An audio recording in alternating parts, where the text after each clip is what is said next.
Welcome to the new Chemist Podcast. We're glad you're listening. Feel free to download this podcast on Google Podcasts, Apple Podcasts, and Spotify, and a variety of other platforms. Here on the new Chemist, we discuss chemistry, which simply put is the science of change, as well as community, research, careers, and COVID-19. We're happy you're listening. My guest today is Mr. Ricardo Deveaux, the Deputy Permanent Secretary of the Ministry of Education in the Bahamas. Thanks again for joining me. Just briefly, I'll inform my audience about you.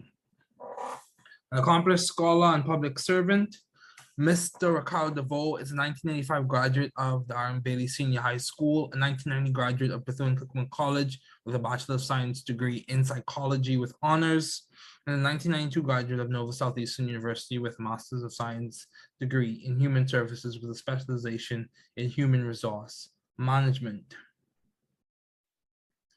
In May 2009, he delivered the commencement address at Bethune-Cookman University and was awarded the Honorary Doctorate of Humane Letters. He's been employed with the Bahamas government since 1992, and he is currently stationed at the Ministry of Education as Deputy Permanent Secretary that is responsible for the technical education and labor relations. He is the former chairman of the school board for R.M. Bailey Senior High School, former chairman for Greenville Preparatory Academy, and a member of the National Tripartite Council. He is the former student body president at Bethune-Cookman University and resident student body president at Nova Southeastern University.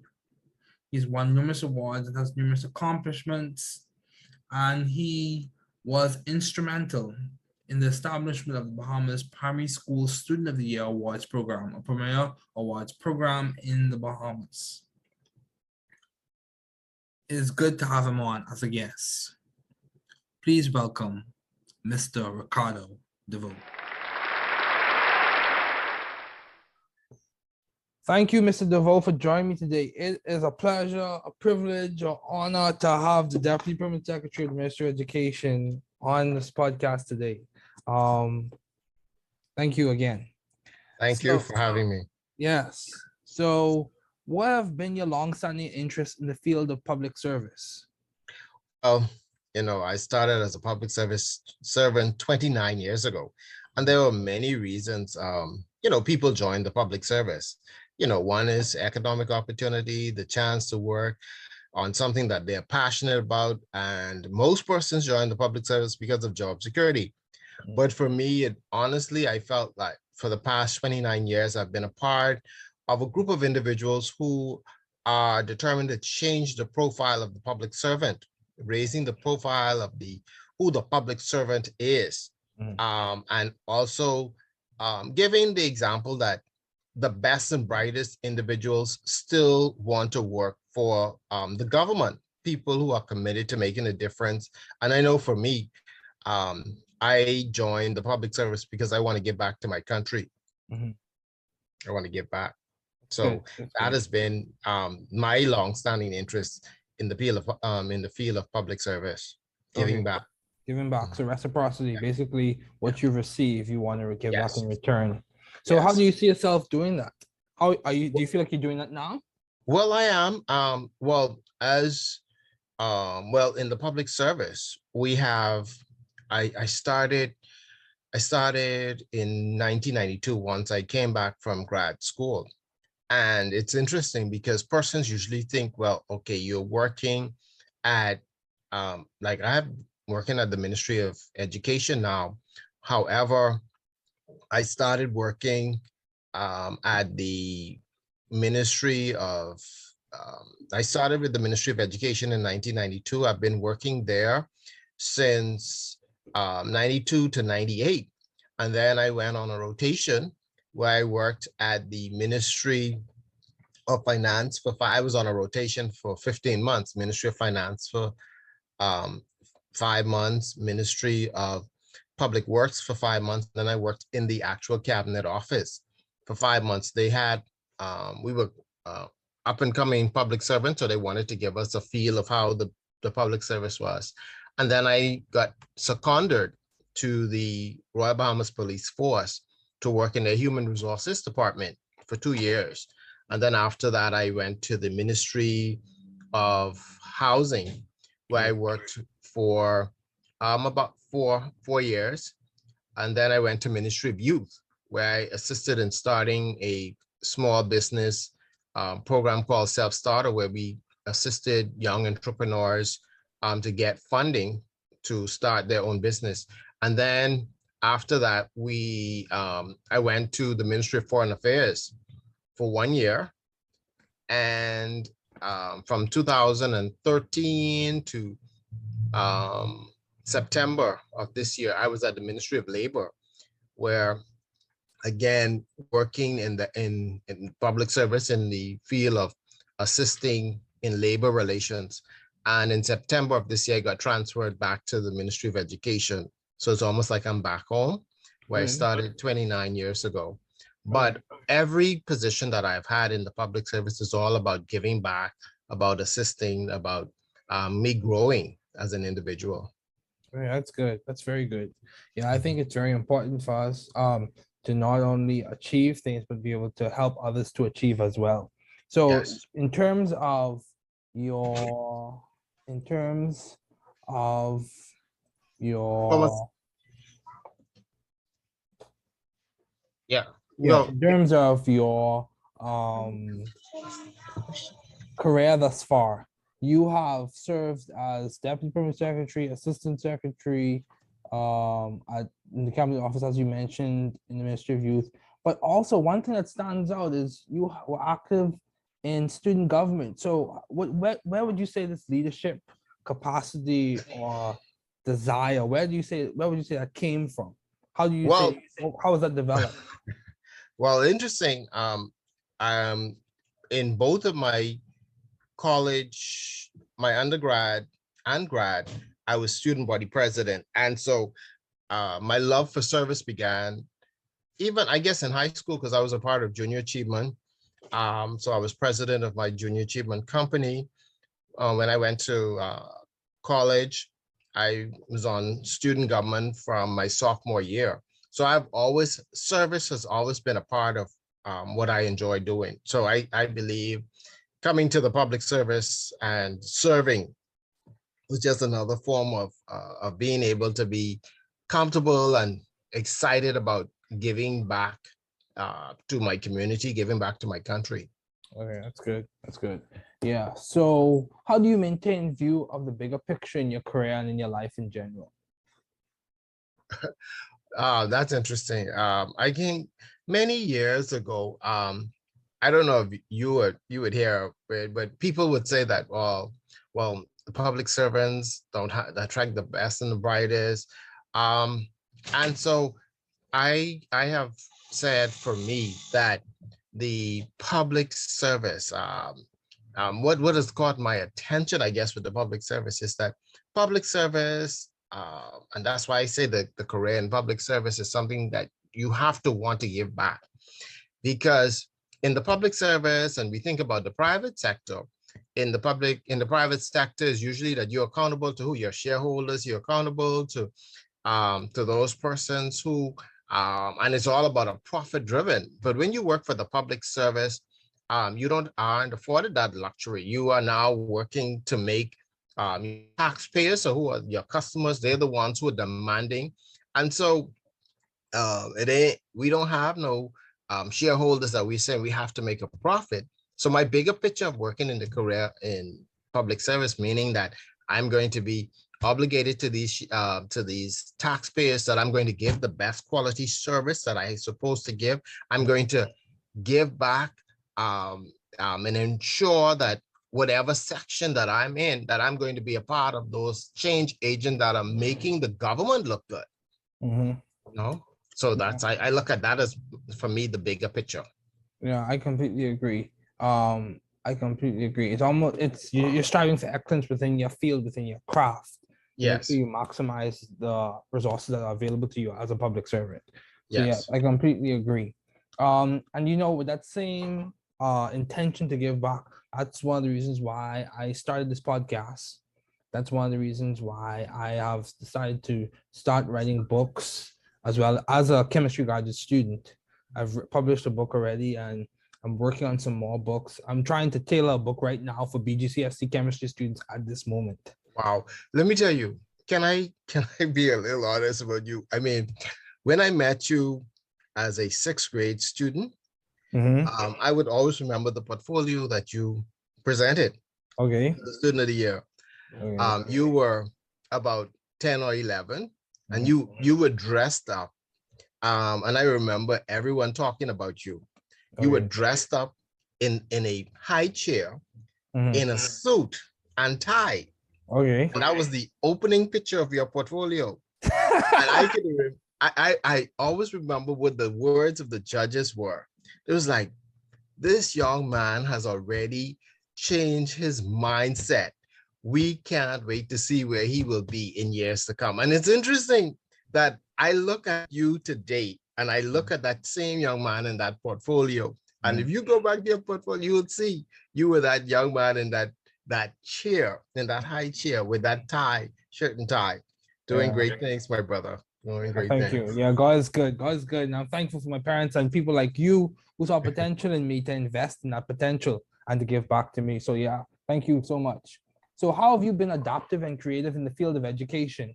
Currently, we encounter some challenges in the Bahamas. Yeah, we are Yes. encountering some challenges. I think everyone's aware of that. So how are we being adaptive or creative? What new technologies, new strategies are we implementing to improve it? Well, I guess one of the things that we have uh, in the last 19, 20 months, especially in the field of education, we have really truly been, as the Ministry of Education, suffering because, I mean, this pandemic has created I guess, a headache for all of us. And in fact, just in the last 4 weeks, the Ministry of Education has been in a lot of meetings. In fact, we just had a town hall meeting on Thursday with our minister, the Honorable Glenisana Martin.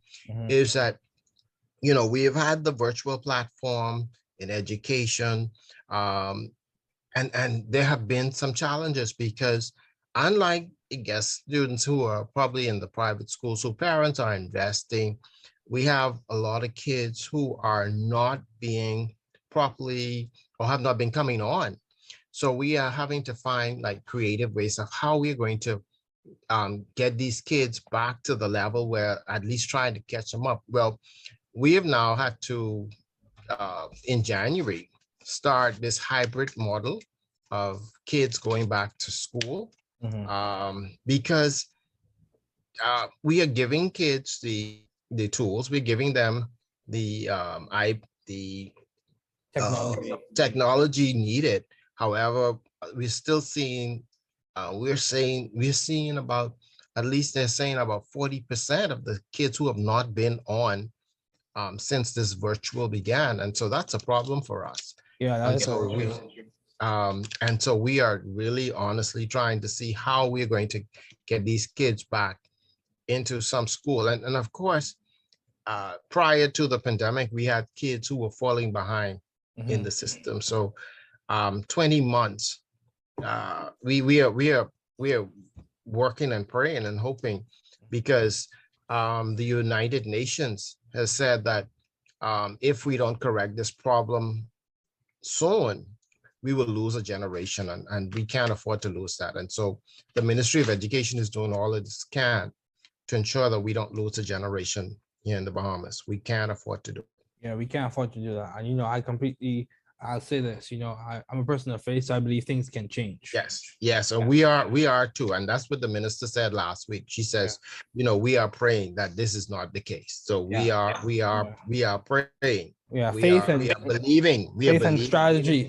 Faith and Yes, strategy. So yes. and along with that same line, I'll drop one more update. I'm also working towards a specific tailored grant to Oh, help support labs back home in the Bahamas. If the grant okay, is approved, if the grant is okay, that's approved, awesome. yeah, Awesome. I'm working towards that as well. So, because at the same time, I agree and I acknowledge that government plays a major role in changing things, but we, the people, have to play a role as well to Yes. complement the changing the dynamic as well.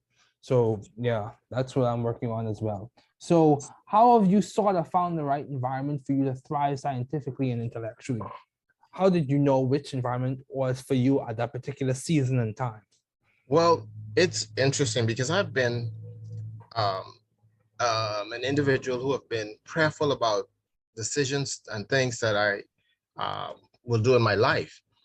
And interesting enough, it is so weird because I have been I've been in the season. I was at the Ministry of Labor for 7 years, and I knew that it was really time for me to move on. And so I started saying, "Well, Lord, where is my next season?" And so I started asking for directions. I did not know that I would end up back at the Ministry of Education. I thought that was a shock when I got a call to say that I'm being transferred to education, and it was in July of this year that I got the call, and I end up going back to education in September. But then I realized um, God is directing my life, and so if He's directing me, there's something why I went back to education. And of course, I guess we will talk about the impactful program that I have that's not a government funded program, that's something that's private. However, I think that God saw, well, hey, he's doing something in education, impacting education in his private life. Let me see how I can send him to do that work in addition to being at the Ministry of Education. And so I think it's been something looked at complementary. I mean, honestly, I was like, no, I don't want to go to education and they get confused that this program that I had that's private is a part of education, but I'm believing God that he directs us part and he directed me to go back to education. Yeah. So I'm just there. And you know, as someone on the outside, I think there's a continuous trend in that you've always been working in the field of education.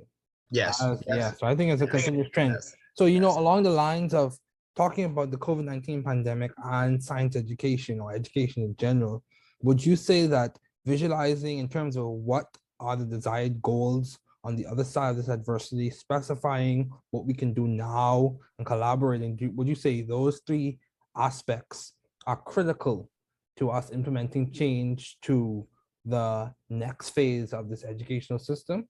Well, there's no if, ands, or but. I think that the last 20 years, 20 months, sorry, has taught us that what we were doing isn't really working properly. And so we now have to start to strategically think about how we are going to implement these changes in the field of education to improve, to make sure that we don't lose any of our students. And so definitely, if the last 20 months didn't teach us anything, then we would have failed as leaders. We would have failed as individuals who are responsible for making sure that the next level or the next set of persons are not disadvantaged because we did not plan, we did not see, we did not foresee. So I just have one more question along this lines, and then we transition to something else. Another question I have is, would you say that taking ownership of your learning allowed for certain students to be more successful in the public school system, in that teaching themselves or finding a way to learn the material themselves with the facilitation of a teacher enabled success for student outcomes? Well, I think part of it have to be one, it has to be a collaborative effort between parent and teachers. So I think the tripod, the government, the parent, the and also the student, parent and student, because part of it, David, is that we know that students who attend private schools, their parents are usually more involved. But we find out that the students who attend the public school, their parents aren't as involved, or sometimes they can't be. But we need to find some way that we will actually connect all of these dots to determining that, hey, you have to be involved in your child's life.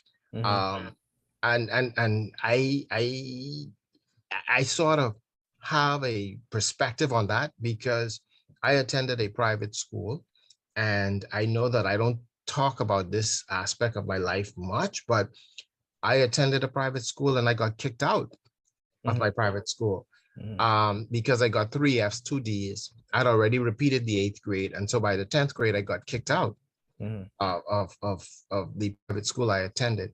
mhm, My parents sought to enroll me in another private school, two other private schools, and that didn't work. So I had to attend a public school. But my parents did not give up on me when I went into that public school. mhm, They continued to work. I had a guidance counselor by the name of Zoe Powell. I had a teacher by the name of Sharon Poitier and a teacher by the late Chuck Mackey who pushed me and who knew that I was a broken child and they realized that I needed intervention. And mhm, so with my parents, Edward and Beverly DeVoe, and those good teachers, I am who I am today. mhm. Yeah, Broken, but making a contribution now. yeah. That's a good story, and that's a good narrative. And I think, if we could extrapolate the interventions from those case studies, from those particular scenarios, I think we can implement some more changes. Yes. So, how do you maintain a balanced life given all your responsibilities and accomplishments? How do you maintain balance, Mr. DeVoe? Well, let me tell you, I have an awesome wife, Pamela, and two amazing daughters who are partners with me in the work that I do, whatever I do. Okay. And I've also set a principle, and this may sound crazy, but I said I would save the world from Monday to Thursday, but Mhm, I'm saving my family Friday, Saturday, and Sunday. And that doesn't mean that on Mondays I don't deal with family, but I'm actively involved in my community, and but I'm also actively involved in my children's life. No school play, no school dance. I am not there because I want my children to also know I can't be saving the whole world and not saving them. And mhm, so um, what you would notice that, I mean, I find my wife and I have, she do the school drop off, I do the pickup, and I have always enjoyed doing the pickup because I usually find that time to talk to my daughters to find out what's going on. Well, one is in college now, and the other is in grade 7. But I enjoyed that time that I spent with them. So that was always a part of the balance. So although I was working hard, I mhm, was like, guess what? I'm still saving. I don't plan nothing on Friday nights. So there's no parties, no nothing. I'm always at my daughters are going to, whatever they want to do on Friday nights and Saturday are their days. Like just the Saturday. On Saturday day, my fraternity had a bell ringing for the Salvation Army. But mhm, that night, I took my daughters to get something to eat, my wife and daughters for something to eat. Then we went looking at the Christmas lights, and on because day. I'm trying to create moments, that Mhm. night. Yeah, Yeah. I'm just trying to create moments. So that's how come I have a balanced life, Okay. Yeah. because it's very important to have a balanced life. Yeah. I completely agree with you. And what you talk about, if you phrase it differently, you talked about strategies and Yeah. priorities, basically. Yes. Yeah. Yes. I've spoken to professors from MIT, Harvard, Georgia Tech, and a variety of other places, and there are some common trends. Most of them, when I ask them about balance, they speak about their spouses, one, Yeah. and they also speak about their family. So having Yes. priorities does complement the balance. Yes. So, how do you maintain vision and teamwork in your environment? How are you able to keep the team moving, team going forward? Well, first of all, we were trying to connect for a while, and it was because just a few months ago, the government implemented a leadership training program for 9 months they have selected about 40 public servants to put us through this course where we are dealing with ethics in government, where we're doing teamwork, where we're doing productivity. And it's so interesting because they have brought about 40 like-minded. I guess for them, the government is saying, well, okay, these are a group of part of our the leaders, the movers, the shakers, the ones who are going to be transformative. And it's so interesting is that we are feeding off one another because then we realize that, hey, we are going to be a part of the individuals who are going to make a difference in the public service. And so maintaining vision and teamwork Mhm, in that environment, we are feeding off one another. And although we are from respective ministries, we find that there's some common threads of things that we need to do, some things that we need to, how we are going to implement the public service. We know that we have to change the mindset of the public servant, because if we don't, we know one thing, that the public service will not survive. And so for us, we want to be able to be a part of the individuals who are going to be the mentors, the individuals who are going to be the creative ones, to show that, hey, we are going to do what we need to do to make putting persons in the right mindset, allowing persons to see what it takes to make the public service run and to fulfill our respective roles in the public service. So I think it's all about that, and then recognizing that we are team members. I agree. Team members. Yeah, and I was listening to a discussion by a opinion leader, thought leader, whatever you want to phrase her as, pastor as well. And she stated, "What's one thing that you can change right now that could change everything? You could change the way you think. You could change. You could decide to change the way you think about the situation." Yes. So yeah, that's good. Mindset is important. So what? So making these questions even more specific, why did you choose psychology as a field to major in? Why psychology? It's interesting. When I went to school, my best friend was a marketing major, and so I didn't know what I wanted to do. And so my first semester in college, I selected marketing as a major. However, I knew that I wanted to work in a field that deals with working with people. And so I took a psychology class and I fell in love with it. And so I started thinking about what kind of careers you can get with a degrees in psychology. And I'm so embarrassed to tell you how this one ended up, but I loved psychology. And it was a how I'd say a mind-blowing experience. It was and so in my freshman year, I decided, let me look at some of the majors, and I ended up doing after that course, the second course, and I saw psychology being the greatest area for me. And so got into it, and I decided that I would pursue a PhD in psychology. Okay. But I didn't. Let me tell you what happened. I graduated from college at the age of 22, and I was like, oh man, 5 more years in school. I'll be 28. I'll be single, no kids. Do I want to spend the rest 5 years in school? The biggest mistake for me, and that's why I encourage young people to go after your dreams, because on my 28th birthday, I sat there and I was like, wow, I'm single, no kids, and I should have pursued my PhD. But what I did was, I still was in love with psychology. And so when I went to grad school, I decided to pick an area that I can work with my psychology, and I loved human resources. And so that's why I ended up doing human resources at the graduate level. But yeah, it's all about helping people. Yeah, and this is the thing, Mr. Doe. I would say this, getting a PhD is good. I'm in grad school now. Yes, it's nice and fine and dandy. But the reality of the situation is having employable skills, having the capacity to change situations, to implement strategies, to work well in the environment. I think those translate equally as well as having a degree. A degree does provide job security. A PhD does provide a lot of opportunity and leverage and social mobility and all those other things. And research shows that. But my thing is, you can have a PhD and still not have the skills that you need for that particular niche. Yes. You can have a PhD in, so for example, you can have a PhD in some specific type of mass spectrometry, which is a chemistry technique. And you need to work in a particular area in the biological area. The jobs are available in the biological realm. So how do you connect those two? If you didn't get the employable skills, you have to do some more training then. Yes.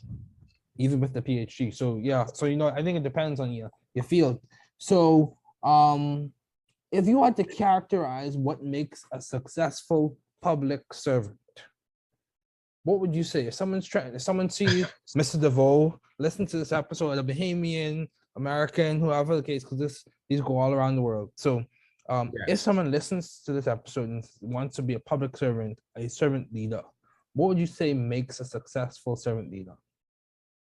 Well, first of all, we all know that public servants work for the government and are there the citizens who make up working for them. But we want to know that we work for the elected government, not the political party.